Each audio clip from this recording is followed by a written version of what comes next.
चांद की फार साइड ये वो जगह है जहां जाने से नासा भी घबराता है। लेकिन चीन ने इस जगह के सबसे बड़े क्रैटर यानी गड्ढे में अपना चंगा 6 लैंडर उतार कर इतिहास रच दिया है। चीन अपने इस मिशन में हमारे पड़ोसी देश पाकिस्तान की भी एक सैटेलाइट चांद पर लेकर गया है। इस मिशन की सफल लैंडिंग होते ही हमारे पड़ोसी देश की आवाम खुशी से उछल पड़ी है। लेकिन असल में ये चीन के मिशन के सिर्फ 50% सफलता है, क्योंकि इसे चांद की मिट्टी के सैंपल लेकर वापस पृथ्वी पर भी आना है। तो आखिर कहां उतारा है चीन ने अपने इस लैंडर को? क्यों चीन के इस मिशन की तुलना चंद्रयान 4 से की जा रही है? और क्या वाकई में पाकिस्तान ने कोई सैटेलाइट भेजी भी है, या पाकिस्तानी सरकार अपनी आवाम को झूठे सपने दिखा रही है? आइए जानते हैं पूरी खबर विस्तार से। 23 अगस्त 2023 भारत के चंद्रयान 3 मिशन के विक्रम लैंडर ने चांद के साउथ पोल से 600 किलोमीटर दूर शिव शक्ति पॉइंट पर लैंडिंग करके इतिहास रच दिया था। यह चांद का वो हिस्सा था जहां आज तक कोई नहीं गया, और चंद्रयान 3 की सफलता देखकर चीन ने भी अपने अगले मून मिशन चंगा 6 पर काम तेज कर दिया था।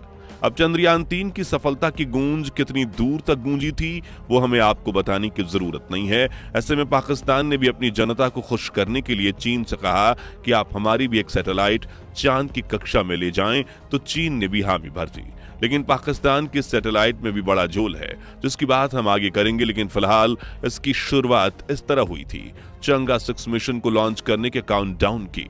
दोस्तों, आपको बता दें कि साल 2004 में चीन ने चंगा मिशन सीरीज की शुरुआत की थी। चीनी भाषा में चंगा का मतलब होता है गॉडेस ऑफ मून, यानी चांद की देवी। तो भले ही कुछ लोग इस प्रोग्राम को चंगी या चांगी कहकर पुकारते हो, लेकिन असल में इसका उच्चारण होता है चंगा। खैर, पिछले 20 सालों में चीन ने चंगा सीरीज में 5 मिशन किए हैं, और पांचों के पांचों मिशन सक्सेसफुल हुए हैं, जिसमें चंगा 5 तो चांद के सबसे नजदीक वाले साइड से सैंपल भी लेकर आया था। लेकिन इस बार चीन ने मून की फार साइड यानी साउथ पोल पर लैंड करने का प्लान बनाया। ये वो जगह है जिसे हम पृथ्वी से देख नहीं सकते। अब ये जगह इतनी दिलचस्प इसलिए है क्योंकि जैसे ही हाथी के खाने के दांत अलग होते हैं और दिखाने के अलग, ठीक वैसे ही चांद का जो हिस्सा हम देखते हैं वो उस हिस्से से बिल्कुल अलग है जो पृथ्वी से नहीं देखा जा सकता। वहां कई बड़े बड़े पर्वत हैं, गहरे इंपैक्ट क्रैटर्स यानी गड्ढे हैं, और उसकी जो परत ऊपरी है वो क्रस्ट ना तो वो मोटी है, और ऐसे में सैटेलाइट से मिला डेटा के जरिए कई बार यह अनुमान लगाया जाता है कि चांद के उस हिस्से के सतह के नीचे बर्फ के रूप में पानी जमा हो सकता है।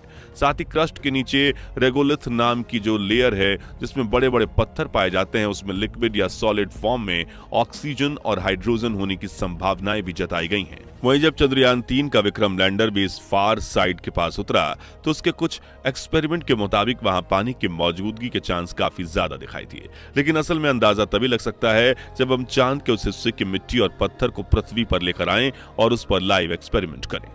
इसके लिए इसरो ने चंद्रयान 4 मिशन प्लान किया है, जिसमें हमारा लैंडर शिव शक्ति पॉइंट के पास ही लैंड करेगा और एक रोबोटिक आर्म चांद की सतह खोदकर सैंपल कलेक्ट करेगा। फिर लैंडर उन सैंपल को पृथ्वी पर वापस लेकर आएगा। हालांकि यह मिशन 2026 में होने वाला है, लेकिन चीन ने भारत से पहले ही अपने चंगा 6 मिशन को मून की फार साइड पर भेज दिया, क्योंकि उनका यह मिशन काफी लंबे समय से तैयार था। अब वैसे तो सभी देशों के बीच अंतरिक्ष में आगे निकलने की रेस चलती रहती है, लेकिन हम विज्ञान के नजरिए से देखें तो जितने ज्यादा देश अपने मून मिशन करेंगे, हमें चांद के बारे में उतनी ही जल्दी जानकारी मिल पाएगी।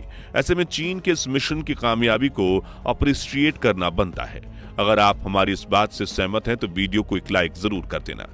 चलिए अब देखते हैं कि आखिर चंगा 6 का लैंडर कहां उतरा है। तो 2 जून यानी रविवार की सुबह चीन के चंगा 6 मिशन के लैंडर ने साउथ पोल के एटिकन बेसिन में लैंडिंग की, जो कि 2500 किलोमीटर डायामीटर वाला 6 से 8 किलोमीटर गहरा इंपैक्ट क्रैटर है। इसे सोलर सिस्टम का सबसे गहरा और सबसे बड़ा क्रैटर माना जाता है, जो करीब 4.2 से 4.3 बिलियन सालों पहले बना था। इस क्रैटर में कई ऐसी जगहें हैं जहां सालों से सूरज की रोशनी नहीं पहुंच पाई है, और चंगा 6 का लैंडर भी ऐसी ही जगह पर उतरा है। यहां चीन ने लैंडिंग के लिए ऑटोमेटिक लैंडिंग सिस्टम का इस्तेमाल किया था, जिसमें लैंडिंग साइट के करीब पहुंचते ही लैंडर का इंजन बंद किया गया। फिर कुशनिंग की मदद से फ्री फॉल लैंडिंग कराई गई, यानी लैंडर ने अपने आसपास पैराशूट की हवा का गुब्बारा बना दिया और सीधा चांद की सतह से जा टकराया, जिसके बाद इसने अपने सोलर पैनल खोले और सैंपल कलेक्ट करके अपने काम में लग गया। आपको बता दें कि जिस तरह चंद्रयान 3 ने 14 दिन तक मून मिशन किया था, चीन के चंगा 6 ने वैसी कोई डीप स्टडी नहीं की, बल्कि लैंडिंग के 48 घंटों के अंदर ही मानव रहित लैंडर ने रोबोटिक आर्म की मदद से चांद के सैंपल कलेक्ट किए और उसे एयर टाइट कंटेनर में भरकर ऑर्बिट में घूम रहे स्पेसक्राफ्ट की तरफ उड़ान भर ली। और अब ये चांद की ऑर्बिट से निकलकर पृथ्वी की तरफ रवाना हो चुका है। और जब चीन का चंगा 6 लैंडर इन सैंपल्स को लेकर सफलतापूर्वक पृथ्वी पर लैंड कर लेगा, तब इन सैंपल्स की मदद से चांद के छिपे हुए हिस्से के गहरे राज खोलने में मदद मिलेगी। लेकिन पृथ्वी के वातावरण में दाखिल होकर घर्षण का सामना करते हुए नीचे आना और इम्पैक्ट लैंडिंग करना कोई आसान काम नहीं है। इस प्रोसेस में कई मिशन फेल हो चुके हैं, यहां तक कि भारतीय एस्ट्रोनॉट कल्पना चावला और उनके क्रू मेंबर्स को धरती पर लाने के दौरान ही दुर्घटना हुई थी, जिसमें नासा के स्पेस शटल कोलंबिया ने आग पकड़ ली और उसमें सवार सभी एस्ट्रोनॉट्स मारे गए थे। अब शुरुआत में हमने पाकिस्तान के सैटेलाइट, यूं कहें लूनर ऑर्बिटर की बात की थी, लेकिन क्या वो सच है? तो हाँ, चंगा 6 मिशन का स्पेसक्राफ्ट पाकिस्तान की सैटेलाइट लेकर गया था और उसने इसे चांद की कक्षा में सफलतापूर्वक लॉन्च भी कर दिया था। लेकिन इसके साथ क्या पाकिस्तान ने कोई बड़ा तीर मार लिया? बिल्कुल नहीं। देखिए, ये वो सैटेलाइट है जिसे पाकिस्तान ने लॉन्च किया और पाकिस्तान का कहना है कि इसे उनकी सरकारी संस्था सुपार्को यानी space and upper atmosphere research commission ने चीन के साथ मिलकर बनाया है। लेकिन आपको यह जानकर हैरानी होगी कि यह 7 किलो की छोटी सी सैटेलाइट तो एक सैटेलाइट किट में भी मिल जाती है, जिसे चीन की प्राइवेट स्पेस कंपनीज बेचती हैं। देखो, यहाँ पर आपको चीनी भाषा में इंस्ट्रक्शन भी देखने को मिल जाएंगे, तो इसे आप चीन के मार्केट में भी खरीद सकते हो। कुछ हजारों रुपए में आपको यह सैटेलाइट मिल जाएंगी। हाँ, ये हो सकता है कि पाकिस्तान के वैज्ञानिकों ने इस किट के पार्ट सही से काम कर रहे हैं या नहीं, उसकी टेस्टिंग की हो, या फिर इससे अपना एक छोटा सा मोटर पार्ट इसमें लगाया हो। लेकिन इसे स्पेस में भेजना, वो भी दूसरे देश के स्पेस मिशन का हिस्सा बनाकर, वाकई में कोई बड़ी बात नहीं है। मगर फिर भी पाकिस्तान को लग रहा है कि हमने कुछ तो किया है, इसलिए वहां के प्राइम मिनिस्टर शहबाज शरीफ भी इसे लेकर ट्वीट कर चुके हैं। पाकिस्तानी सरकार इसके द्वारा खींचे गए कुछ धुंधले फोटोज शेयर कर रही है और पाकिस्तान की जनता में खुशी का माहौल फैला हुआ है। लेकिन सच में 21वीं सदी में इतना सा काम करना कोई बड़ी उपलब्धि नहीं है। फिलहाल पाकिस्तान का ये लूनर ऑर्बिटर, या यूं कहे छोटी सैटेलाइट, चांद की कक्षा में घूम रही है और अगले 3 से 6 महीनों तक ये चांद, पृथ्वी और सूरज की तस्वीरें भेजती रहेगी, फिर अपने आप बंद पड़ जाएगी, क्योंकि ये लॉन्ग रन के लिए डिजाइन ही नहीं है। बस चीन ने पाकिस्तान को खुश करने के लिए इसे अपने स्पेसक्राफ्ट में लगा दिया था। हालांकि दोस्तों, चीन का चंगा 6 मिशन स्पेस एक्सप्लोरेशन फील्ड में काफी इंपॉर्टेंट माना जा रहा है, क्योंकि इसका लैंडर तो चांद के सैंपल कलेक्ट करके धरती पर लाएगा ही, इसके साथ ही इसके ऑर्बिटर में 2 ऑप्टिकल कैमराज लगे हुए हैं जो चांद की सरफेस और मैग्नेटिक फील्ड की इमेजेस कैप्चर कर रहे हैं।